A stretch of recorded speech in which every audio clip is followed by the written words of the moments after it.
Good Morning Night Vale is brought to you by The Disappearances of Lydia Fontaine, a new independently produced and crowdfunded 10-episode original audio drama. Set in a deceptively familiar world of electronic surveillance and machine-mediated communication, The Disappearances of Lydia Fontaine follows Lydia Ryan and her friends, lovelorn Ethan and wannabe internet sensation Dee, as they struggle to unravel the mystery of her mother's disappearance. Escape the sinister Fontaine family, and survive the feud over her grandfather's supernatural legacy. It weaves bitter family drama and high-stakes intrigue with fantasy and cyberpunk elements to create a surreal mystery about secrets and grudges, old books, big data, and the promise of infinite knowledge. And do not forget the talking birds. It's a full-cast production with original music and a bespoke soundscape presented through a series of found-footage-style surveillance recordings. And it's important to note, this show was made entirely without generative AI. Even the computers are voiced by human actors. Episodes are free, and you can start listening right now with the Season 1 finale due to come out on August 16th. For more information, go to lydiadisappears.com. and find The Disappearances of Lydia Fontaine wherever you get your podcasts and start listening from the beginning. Insurance isn't one size fits all, and shopping for it shouldn't feel like squeezing into something that just doesn't fit. That's why drivers have enjoyed Progressive's Name Your Price tool for years. With the Name Your Price tool, you tell them what you want to pay, and they show you options that fit your budget. Enough hunting for discounts, trying to calculate rates, and tinkering with coverages. Maybe you're picking out your very first policy, or maybe you're just looking for something that works better for you and your family. Either way, they make it simple to see your options. No guesswork, no surprises. Ready to see how easy and fun shopping for car insurance can be? Visit Progressive.com and give the Name Your Price tool a try. Take the stress out of shopping and find coverage that fits your life, on your terms. Progressive Casualty Insurance Company and Affiliates. Price and coverage match limited by state law. A friendly desert community where the sun is hot, the moon is beautiful, and mysterious lights pass overhead while we lay open-eyed, watching it all. Good morning, Night Vale.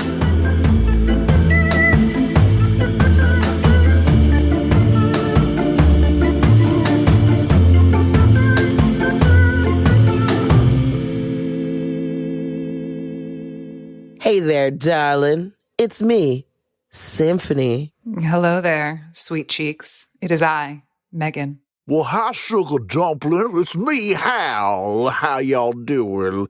Well, here's three actors from Welcome to Night Vale, and we're giving a little re-listen of Welcome to Night Vale, one episode at a time, and sharing our revelations and some behind-the-scenes stories, and also talking about your fan suggestions and theories and comments as well. We're recording this, y'all, on Wednesday, May 18th, 2022, year of our flying spaghetti monster. Thank you. Consider that bit committed to. This is episode 111, summer 2017, Night Vale USA. What a title. The episode description is everything is the same. Everything is different. I say, let's talk about it, y'all. You guys, that description, quite accurate. Everything is the same, and yet everything is so different. I think the main difference is that they be recognizing, they be seeing what's up. They be trying to be like, yeah, that's us. We have a dog park that dogs can't go into. We know that's wild, quirky, weird and wacky. You know, they talk about the helicopters get brought up, the city council, all sorts of fun things that we kind of talked about, like that really are staples and things that we love of Night Vale, right? How time is weird, things like that. Matryoshka. I really like that they were like, yeah, you know what? We're going to recognize in light of Matryoshka. Wait. Whoa.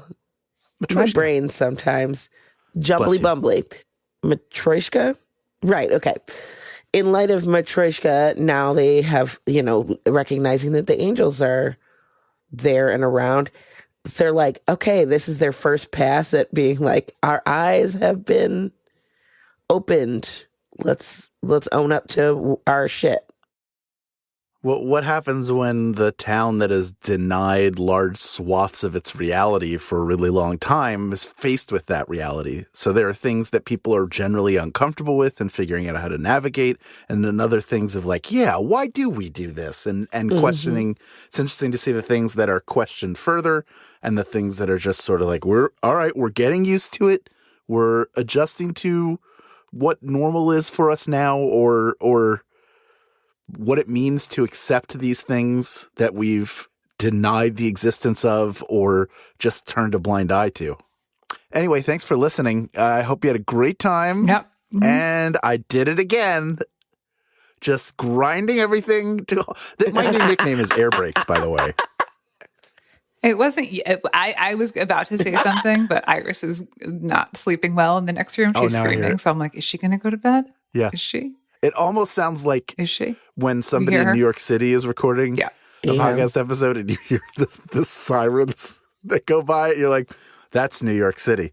Yeah. You just hear yelling. Yeah. I feel very much the same when anytime the hooligans that deliver pizza around the corner from my place are going ham on their very cheaply done sound systems. So I'm like, God, they're gonna know I'm in a city and not in a very cool like booth or something. You guys know the secrets. I'm just in my room looking like a weird fairy princess. But I have added like sound stuff like into my room, so I'm trying to like, you try and dampen. Here's the secret, kids. Podcast secrets. You just try and dampen as much sound as you can, but while having still functional looking rooms in your home, because unless you have like 800 rooms, you don't have a dedicated studio in your home. However, we do our best here at Night Vale Presents to bring you quality content. And I think we deliver, baby. We do. Yeah. And you have the added layer of mystery whenever you listen to an episode of any show to try to figure out whether the person speaking to a microphone is in a large room, a small room, a dedicated room just for recording, or their bedroom closet. Or in an elevator using their iPhone voice notes app. That's right. All of it has happened. I used to go to the break room at work. If I had an audition, I would take my break and I would go into the wellness room with my little portable microphone and record an audition next to a non-working sink. And that became my studio. Yes. And now that's acceptable. You don't have to record it. I mean, I guess this is different. This is not an audition. This is we all got the job. Congratulations to both of you. You have a meeting with corporate next week. Thank you. I'm still interviewing. I've worked really hard to work my way up to the middle. So I'm just glad I'm here. But yeah, who out there, amongst us has not tossed a blanket or something over our head to try and dampen a sound or two?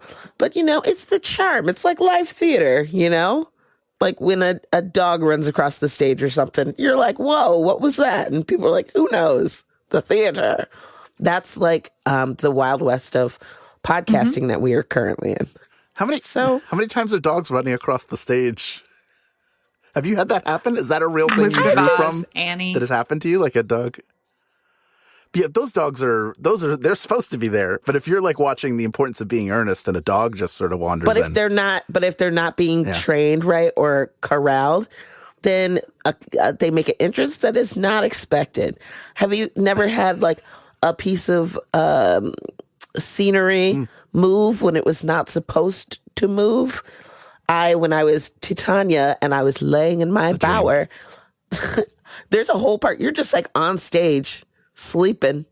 And part, like my thing, it was like a hammock and it started like coming down but I'm like hanging on, trying not to like.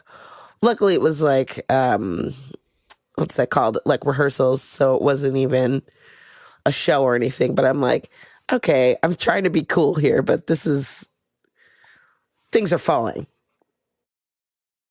I won't put myself in danger, you know? Yeah.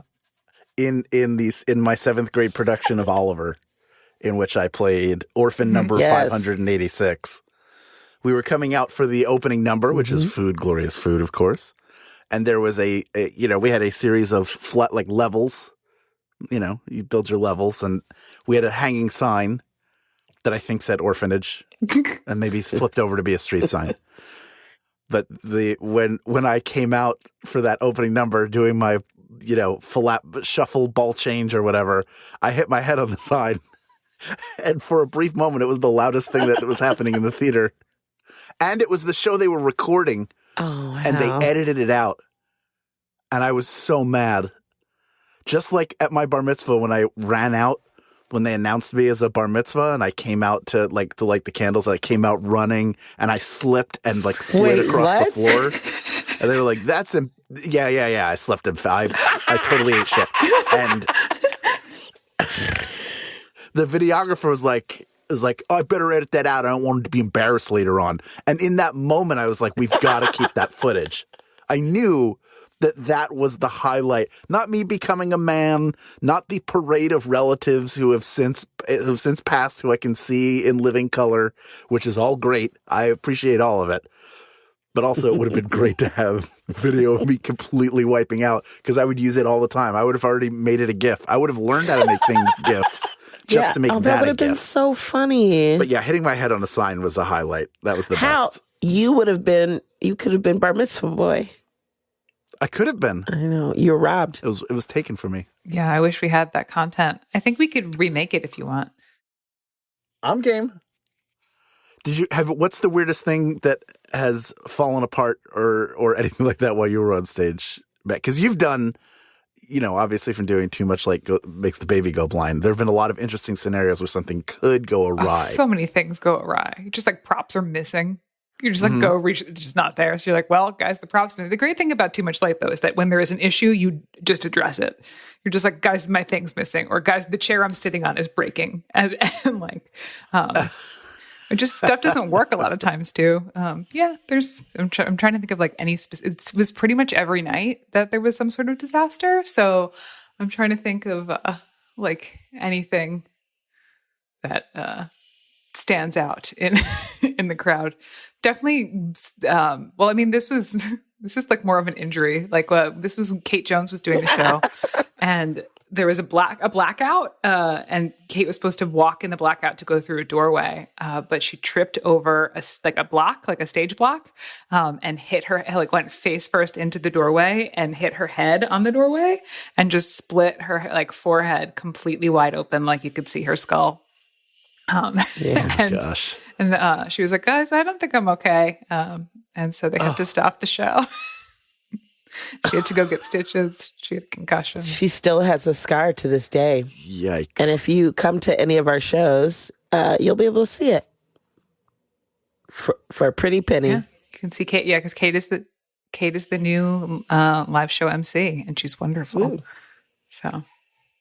Oh, yeah. And Iris is still crying. Joseph went in there and rocked her. But nothing. Didn't. Furiosa. Oh, that was a big one. Yeah, that was. Oh, it's bad. That one sounded like a cat. It sounded like when you're walking by an alley and you just hear and then a bottle skitter across the concrete. Yeah, that's Foley for Abandoned Alley. It's like ting ting ting ting. That's the sound. That's the sound that we know. We know what that means when we hear that. It's standard, like the Wilhelm scream. Mm-hmm. By the great Sheb Woolley. That's the guy who wrote Flying Purple People Eater and recorded it. It's the same guy who did that scream. Anyway, Fun fact. Anyway, thanks for listening. I hope you enjoyed that episode. Air Brakes is back. Thanks for listening. Oh, yeah, so okay, I think I'm going to take this opportunity to speak about this episode. So Please. So it is sort of this like almost best of-y episode. It's the beginning of the next season of the show, so it nods back to some of the other first episodes of the season. And they talk about all things Night Vale, but again, through the new lens of the we know it's messed up. We know that there's things folding in on each other. So we hear about Olive and Josie. We hear about angels. We hear about just like a golf club and bulk store. And we hear about Tamika and Dana and how they're kind of too young. And then there's a dig at the NRA. And then there's talk of the Arby's and the dog park. So it really is just sort of like hitting all of the like little the touchstones of the Night Vale world. Yes. And setting up our next season. But there's still a few ties to the last season. Like you said, for example, the ocean that you can see, but only if you're like down on the boardwalk or whatever, that historically has never had any water because obviously they're in a desert. Do we think that's real, or are they just trying to advertise it so people go down there? What do you guys, do you think that? I couldn't tell. The enigma of the Night Vale Water Front, which I think is interesting now that we know that like there is another world. I think it is real because I think it is another world, like another Night Vale where there is actually water, and like the remnant of that is this water park thing, the waterfront area. Yeah. But don't go in the ocean because we don't know what's in there. We've had this convergence rather of all of these realities upon one another. So there's still going to be mixing and scrambling. And it is interesting, Meg, like the reset that's happening. Like you have to sort of not tie a bow, but sort of go, okay, that stuff sort of happened. And now how do we kind of set the stage? Like the things that happen that feel important are happening on a much smaller scale.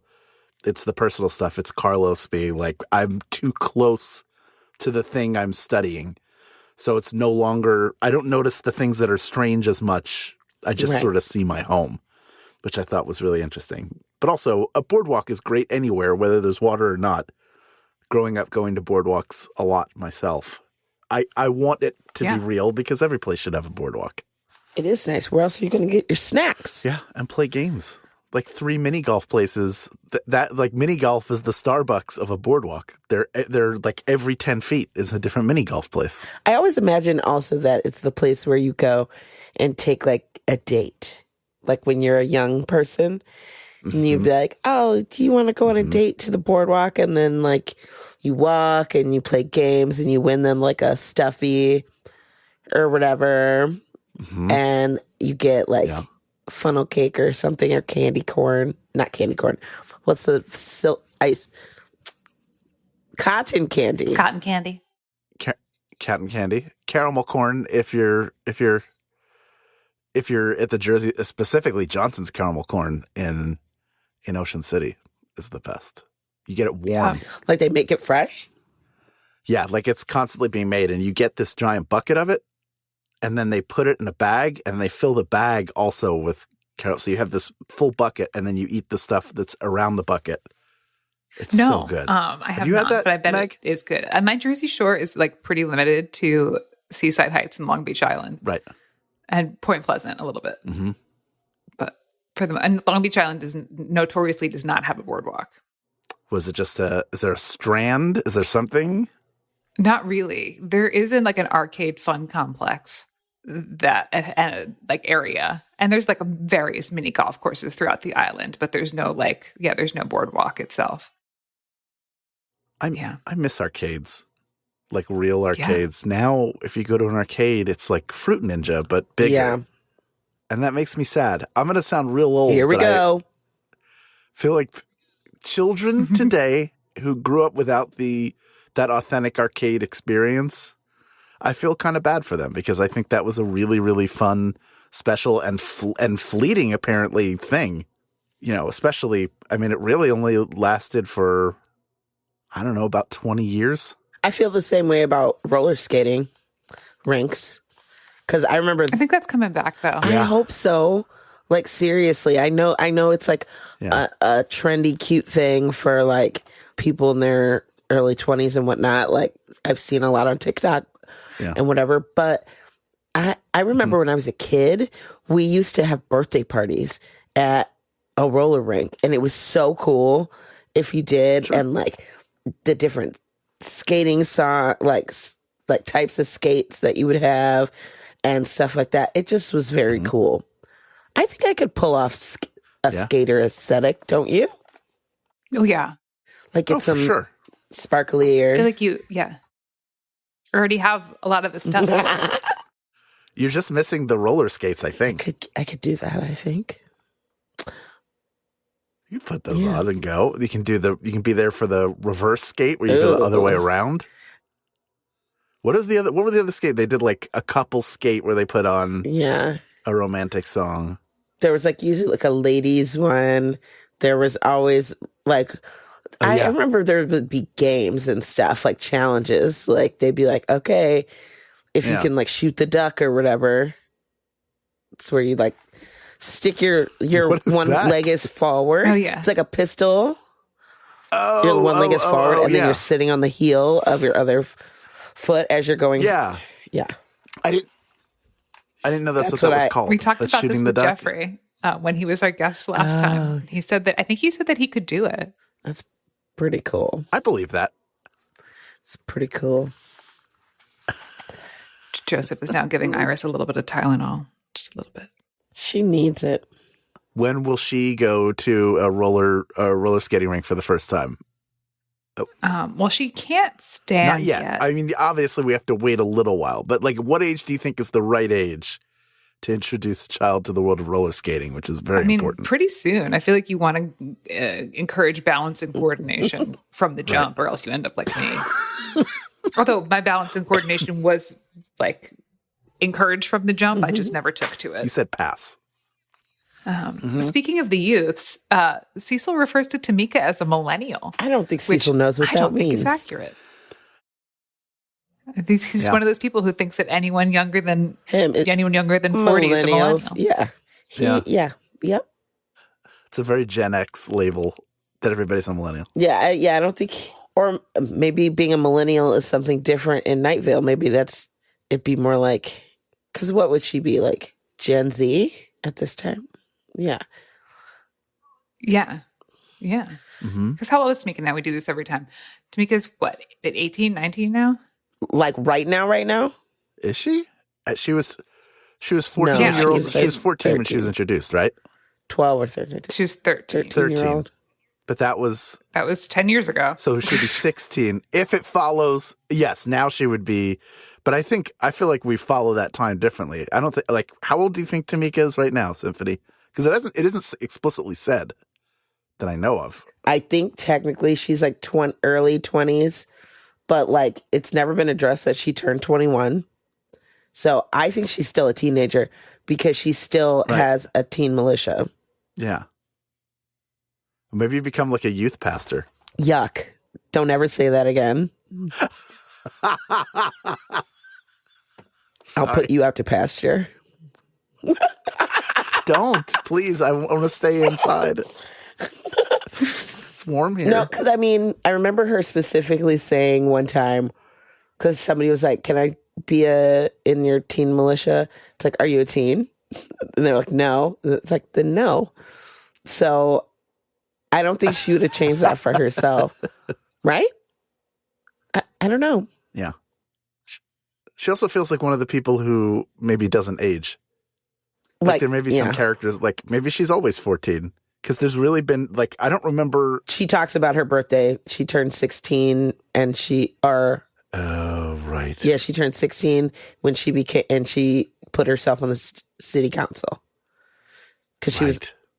All of this is assuming that we're experiencing Tamika, the same Tamika, and we're not getting different Tamika timelines. Like we could have one episode where Cecil's talking about Tamika, and it could be from a totally different Night Vale. Everything is shattered now. Yeah, Tamika we could be getting a dispatch from a Night Vale where Tamika is, is a millennial, did have an AOL screen name. Also, we don't know if these episodes, when we're hearing them, is it actually 2 weeks after the last broadcast that Cecil did? It could have been yesterday. Right. It could have been, right? Because sometimes it is. Yeah. Sometimes it's like it picks up exactly where the last one left off. Right. So there's no gap. So we kind of can't use the release of episodes as an indication of how much time, because it's been, at this point, we're 4 years into the show, but the show, the Night Vale, it could only be like 7 months or a year. Exactly. Although obviously it's been 2 years. If Tamika's 16. And maybe she's a millennial. Who am I to say? I mean, who am I to say who's a millennial and who's not a millennial? Because they could have their one, if we look at generations, so like, let's say they have millennials, but just like they have scouts, it's like, okay, you got a scout, but then you have weird scouts and stuff that we don't have. So maybe some of the generations could be the fish generation, the flibbity. Like the band fish or like the animal fish? Yes. Oh. But yeah, you never know. You could have, just like anything in Night Vale. Like some of the things are similar and some might be different. Like countries, like Schwitz doesn't exist, but then he references other places like Spain and stuff. So who knows? Who knows anything? I think we got to stop trying to analyze it. Our job. I know that's our whole job here. But well, that's been our show. I mean, but I think that's the beauty of Night Vale, is that we can say, yes, certain things might be true, but not everything is true. Or maybe these weird things, and just like this episode, maybe we just need to accept it. Mic drop. Okay. Don't drop your microphones, people. Actually, do not do that. Don't drop those mics. Just like we are accepting the loss of old woman Josie. Yes. I wanted to point out the ghosty stuff that happens there, where it's like the after, I guess the like after memorial party thing is happening, and then as it's winding down, the light bulb on the porch burns out. Mm-hmm. It's like, ooh. That was a nice little ghosty touch. Yes. Yeah. So yeah. And then there's a lot of Cecil Carlos in this episode. I think we're sort of annually brought back to the relationship of Cecil Carlos, because it's kind of like it's how we started with the pilot. And then we're just sort of building on it and setting up this next season to come. What could be new for their relationship? Also setting up that maybe Carlos has been indoctrinated into this whole lifestyle of Night Vale. So he's one of them now. Instead of being like, because he was so separate for so long. Remember when he was in the sand place, in the dunes place? Doesn't that feel like so long ago? It was. That was crazy. I forgot about that. Because now they're together. Yeah. It's an interesting look at the phase of the relationship. You have the exciting part where everything feels new and you're really into one another. But at a certain point, that doesn't go away, but there has to be something else there. Something has to support that for it to last. I think personally, and I think they're figuring out what that is. And it's important also not to lose yourself when you are in a relationship. And I think that's something that he's sort of circling right now. Is like, how is this affecting everything else, and how do I process that and keep who I am? What does get lost though? Yes. The people from Underlane 5. Mm-hmm. Gone. Girled. Cleaned out. I find that interesting. I don't know if they went, Well, stay tuned on that one. I don't know. Theoretically, stay tuned. Yes. Up next, we hear from fans and friends of the podcast. But first, a conversation about this episode's weather. This episode's weather was Andromeda by Aerospace. Okay. So at first I was like, what is this cacophonous sound? And then it got into the hip hops. And I was like, cool. Yeah. Very, very cool. And I enjoyed it. What did you guys think? I also really like this. I like when we have words like rap in a very wordy episode, which this one is. I like when we get rap along with it because it's just like just a barrage of words. I feel like we're just having words thrown at us. I like this artist as well. I had never heard of him before today, and did a little research, as I do. He's a DC-based rapper. Nice. Identifies as an emo space core galactic rap daddy. Yes. Love it. Based out of Washington, D.C. Did I say that? Yes. Said it again. Did you guys know that he was based No out way. of Washington, D.C.? No. But where The is he District from? of Columbia. I think Washington, Okay, D.C. cool. Yeah. Great. Yeah. So Not state? no. I don't think so. I think it's the district. Nice. District sleeps alone tonight. Yeah. And there's a new single coming out soon. Tours around, does music. Nice. Amazing. Yeah, he's great. I wish I could rap. I have such deep admiration for anybody who has that skill, because just the way you assemble your thoughts and express them is just incredible to me. It feels still, after years and years of listening to different kinds of hip hop and rap, it never feels like a magic trick. It still feels like a magic trick to me. I still have the same sort of sense of wonder from it. I hope I never lose that. Same, Hal. I am always amazed when I hear people do a cipher or they're like battle rapping or something, because I always equate it to not being good at comebacks. Like, I was never good at I was always like, shut up, that I could never think of anything like quick enough. And that's also why I don't like improv, because I'm like, yes, and bananas, but I don't know. Perfect. I do really have also an admiration for people who've got sweet rhymes and flows and can drop bars. I like rap. Hippity hoppity. I'm cool and young and hip. Hello, fellow kids. You sure are. I'm a millennial. You know what else is cool and hip? All the millennials are talking about. It's trending on TikTok. It's the FanZone Calzone, piping hot and full of thoughts and ideas and feedback. Stay right there. Good Morning Night Vale will return after a brief break.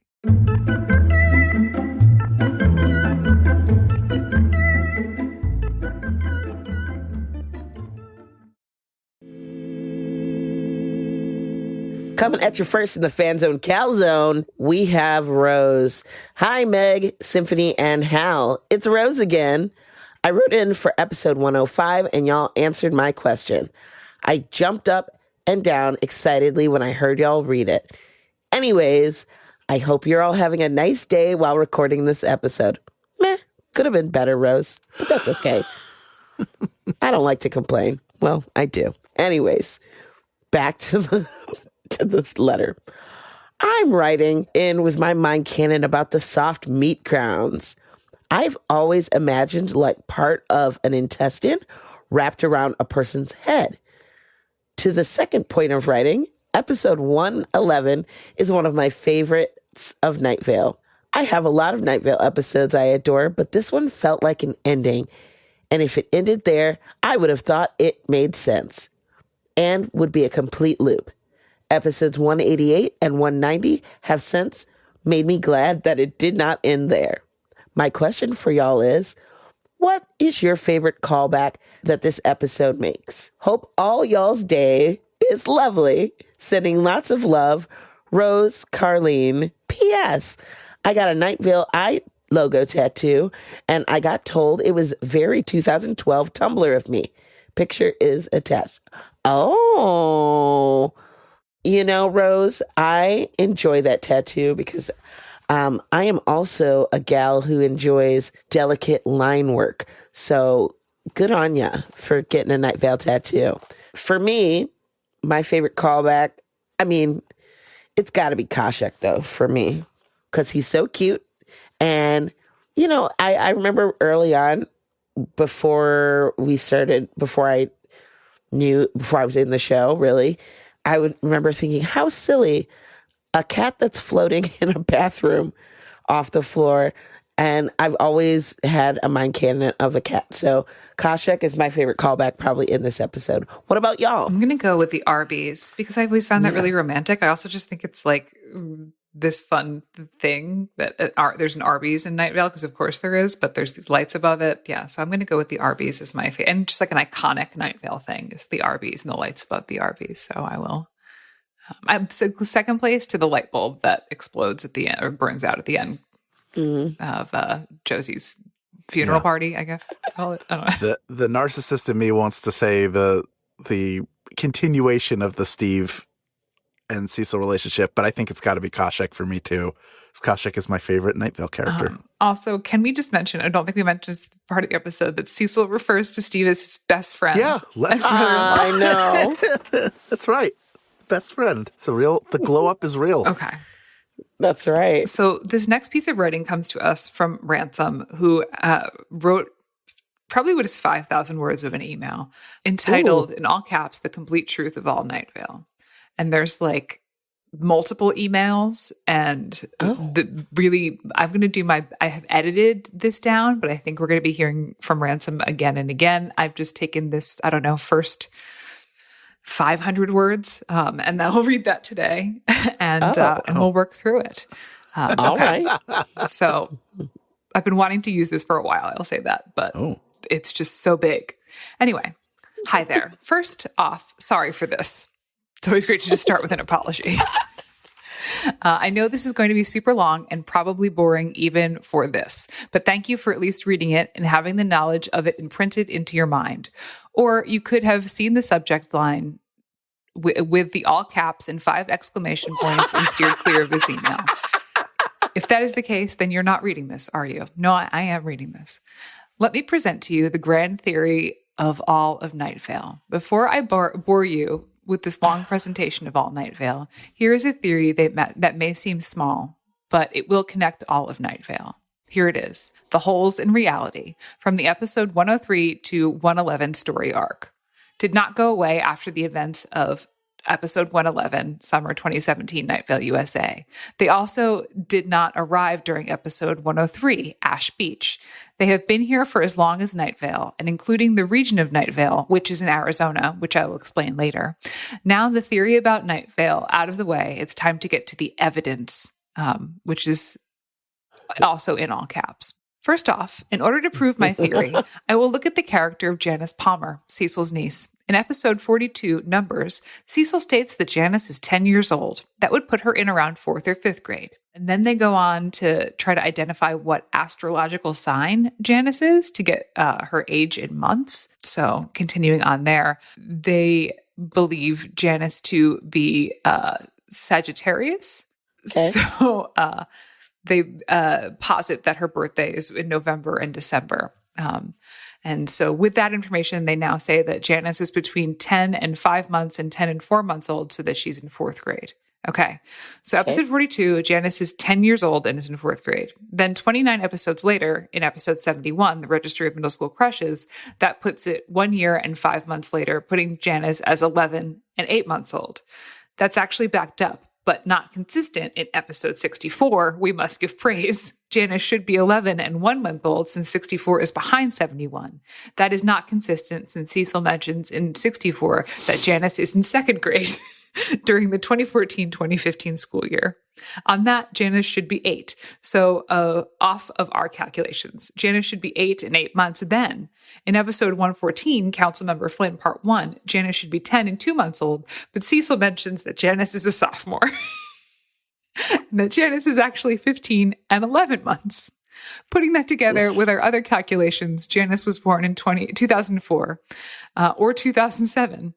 The only way this would be possible is that if all the broadcasts from episodes 41, 64, 71, and 114 have been coming from different dimensions, with 41 and 71 being the same, and 64 and 114 being in entirely separate universes.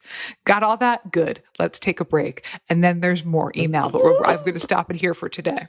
So just so much math. Just so much mathing.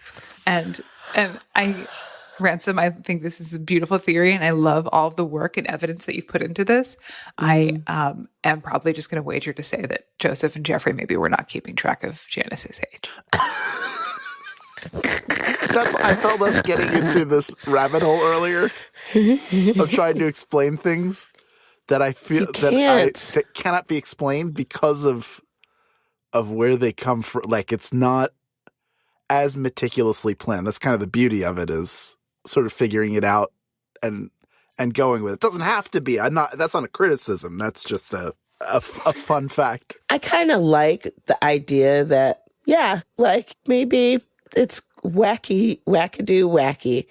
Things are crazy. And maybe there are a bunch of different dimensions and stuff, and we've been hearing from other dimensions.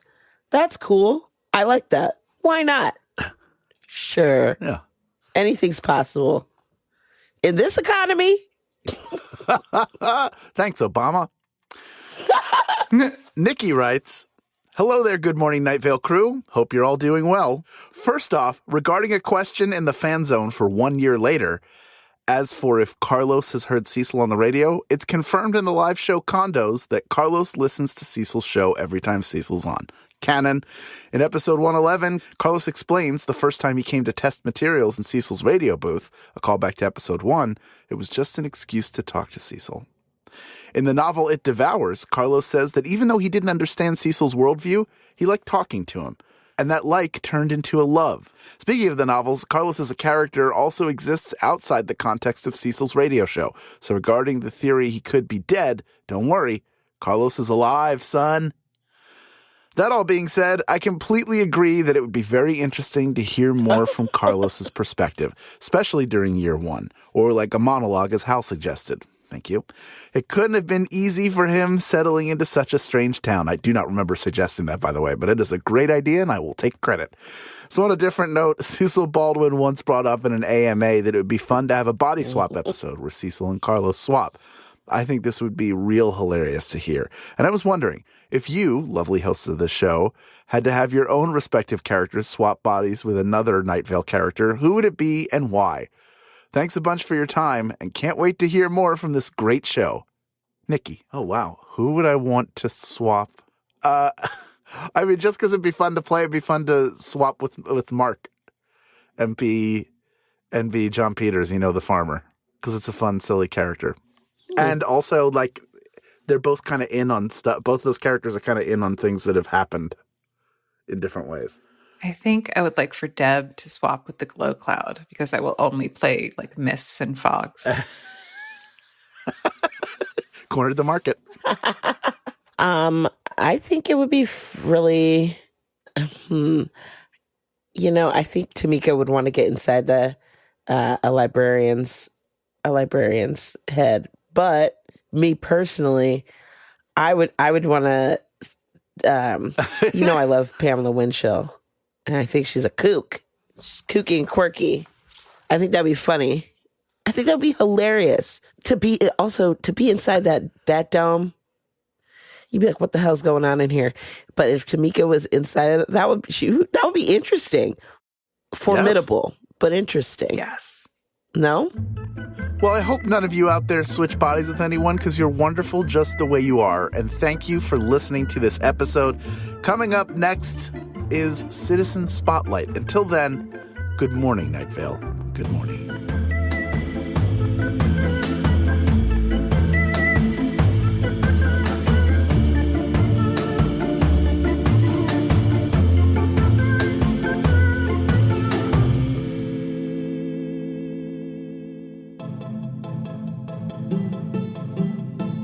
Good Morning Night Vale is a Night Vale Presents production. It is hosted by Symphony Sanders, Meg Bashwiner, and Hal Lublin. It is edited by Felicia Dominguez and mixed by Vincent Cacchione. It is produced by Meg Bashwiner. Theme music by Disparition. Special thanks to our fans who submitted their thoughts this week.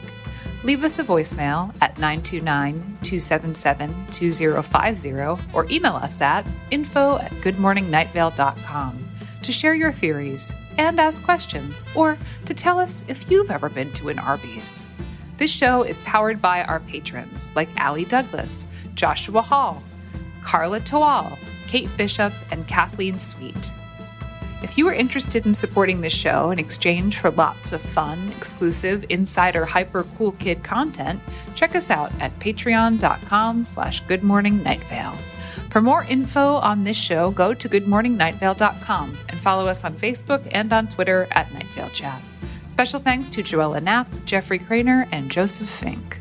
The calzone ingredient of the week is Veroniki, eaten at 3 a.m. in a Ukrainian diner.